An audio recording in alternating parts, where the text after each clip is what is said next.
ఇక శ్రీశైలంలో fake police గుట్టురట్టయింది. తెలంగాణకు చెందిన ప్రశాంత్ అనే వ్యక్తిని ఫేక్ పోలీసులుగా గుర్తించారు. హైదరాబాద్ కమిషనరేట్ పరిధిలో ఆర్ఎస్ఐ అంటూ నకిలీ పోలీస్ హల్చల్ చేశాడు. ఆర్ఎస్ఐ అంటూ ప్రోటోకాల్ దర్శనం చేయించుకున్నాడు. కాగా అతని ప్రవర్తనపై అనుమానం రావడంతో శ్రీశైలం సిఐ ప్రసాదరావు పూర్తి విచారించగా అసలు విషయం బయటపడింది. ప్రశాంత్ ఫేక్ పోలీస్ అని నిర్ధారణ కావడంతో ప్రశాంత్ పై కేసు నమోదు చేసి రిమాండ్కు తరలించారు.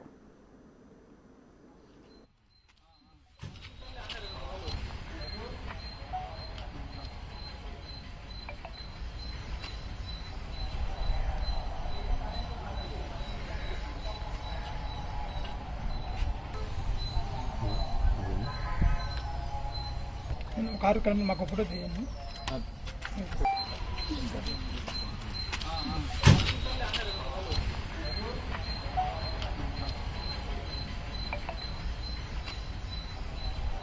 పనులు చేయిస్తారని పలువురు బాధితుల నుంచి 40,000 రూపాయల వరకు వసూలు చేసినట్లు ప్రశాంత్ పై గతంలో పలు ఆరోపణలున్నాయని తేల్చారు సిఐ ప్రసాదరావు.